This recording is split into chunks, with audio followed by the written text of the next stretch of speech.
વિરામ બાદ સૌ દર્શક મિત્રોનું હાર્દિક સ્વાગત છે ભવિષ્ય દર્શન કાર્યક્રમમાં। રાશિ મંડળની પહેલી રાશિની વાત કરીએ, મેષ રાશિ, જેના અક્ષર છે અ, લ અને ઈ। મેષ રાશિવાળા જાતકોને આજે ઘરેલું જીવનની અંદર સારી સુખાકારીના યોગ બની રહ્યા છે। સ્ટોક માર્કેટમાં આગળ જતા કોઈ કામકાજ કરવાનું હોય તો આજના દિવસ માટે થોડું ગણિત કરી લેજો, આવતા અઠવાડિયાનું કદાચ સફળતા સારી મળે। રોકાયેલા ધર્મમાં તો વૃદ્ધિના સારા યોગ દેખાઈ જ રહ્યા છે। આજે મિત્રોને મળવાનું રાખજો, કારણ કે મિત્રોના સહયોગ દ્વારા પણ તમારા અધૂરા કાર્ય પૂરા થશે અને મનના પ્રસન્નતામાં વધારો થશે। હવે બીજી રાશિની વાત કરીએ, વૃષભ રાશિની। અક્ષર બવૌ છે તો વૃષભ રાશિવાળા જાતકોને આપ સરકારી કામકાજ કરી રહ્યા છો તો આજના દિવસ માટે સારા લાભની શક્યતાઓ દેખાઈ રહી છે। આજના દિવસ માટે કોઈ બોસ અધિકારી હોય જેને મળવાનું થાય, કઈ મિટિંગ કરવાની થાય અથવા તો એનું કંઈ કામકાજ હોય અને કામકાજ કરવાનું થાય તો કદાચ આજે કરી લેજો, કારણ કે આજનું કરેલું કામ તમને આગળ જતા લાભ કરાવડાવશે। દૈનિક કાર્યોની અંદર એક સ્ફૂર્તિ જોવા મળશે। પ્રેમ પ્રસંગોની અંદર પણ સફળતાના યોગ આજના દિવસ માટે દેખાઈ રહ્યા છે। આર્થિક સ્થિતિ તો સારી રહેશે જ। હવે વાત કરીએ મિથુન રાશિની, જેના અક્ષર છે ક, છ અને ગ। મિત્રો, ખોટા ખર્ચાઓ ઉપર મિથુન રાશિના જાતકોએ થોડો કાબુ રાખવો પડશે, કારણ કે પૈસો જ્યાં સુધી આપણી પાસે છે ત્યાં સુધીનો ઉપયોગ જ્યાં જે રીતે કરવો એ કરી શકાય, પણ ગઈ સંપત ફરી સાપડે, ગયા વળે છે વહાણ, ગત અવસર આવે નહીં ને ગયા ના આવે પ્રાણ। થોડું સાચવીને કામકાજ કરજો, આત્મવિશ્વાસમાં તો વધારો થશે જ આજના દિવસ માટે। વિરોધીઓ તમારાથી પરાજિત થશે। વ્યવસાયની અંદર કદાચ થોડી મહેનતનું કામકાજ છે અને વધે તેવી સંભાવનાઓ પણ આજના દિવસ માટે દેખાય છે। જય ગણેશ। આજના ભવિષ્ય દર્શનના પ્રથમ કોલર કોણ છે રવિવારના? ચલો એમની સાથે વાત કરી લઈએ। હેલો, જય ગણેશ। જય ગણેશ મહેન્દ્રભાઈ। બોલો, મહેન્દ્રભાઈ, તમારો કાર્યક્રમ નિયમિત જોઈએ છે ઘણા વર્ષોથી। જી। સરસ છે ઘણો। જી। હવે મારી જન્મ તારીખ 12/10/1988। કઈ? 12/10/1988। 12/10/1988। સાંજે 5:55 જન્મ।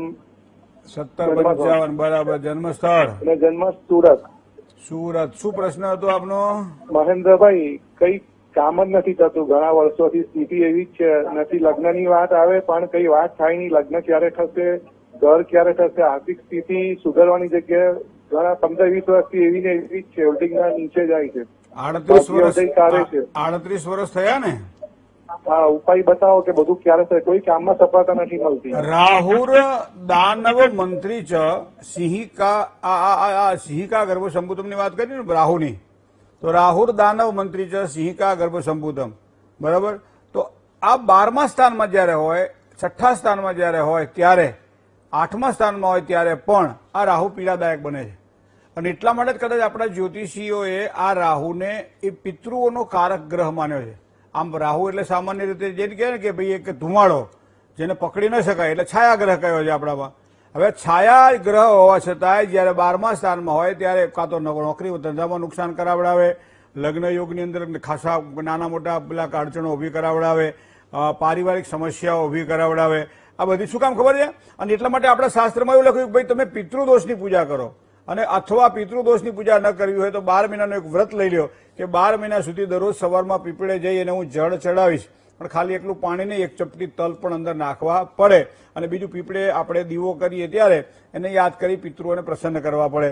તો આ પ્રમાણે જો આપણે ભક્તિ વધારીએ તો આપણા કાર્યમાં, લગ્ન યોગ હોય, ચાહે નોકરી ધંધાની વાત હોય, ચાહે પૈસા બચાવવાની વાત હોય, 2 પૈસા કમાવાની વાત હોય, આ બધામાં આપણને સફળતા મળે।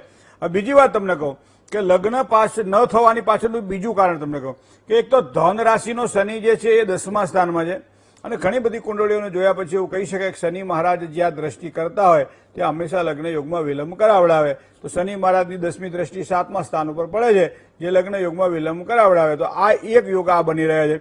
બાકી કન્યા રાશિનો બુધ છે, ભગવાને વિવેક તમને સારો આપ્યો છે, જ્ઞાન તમારી પાસે સારું છે, પણ એક પિતૃ શાંતિની પૂજા જો વ્યવસ્થિત થાય તો કરાવડાવી લેવી। બીજું, સાથે સાથે ચંદ્રનું રત્ન પણ પહેરવું। મન કાયમ ડામાડોળ રહ્યા કરે છે, કારણ કે ખાડામાં ચંદ્ર બેઠેલો છે ને, મન સ્થિર નથી રહેતું। એક કામ કરીએ ના કરીએ તો પાછું બીજું કામ આપણે ઊભું કરીએ, એના કારણે એક કામ પૂરા થાય નહીં। થોડું ધ્યાન રાખીને કામકાજ કરજો। જય ગણેશ। બીજા એક કોલર મિત્ર સાથે વાત કરીએ। હેલો, હેલો, જય ગણેશ।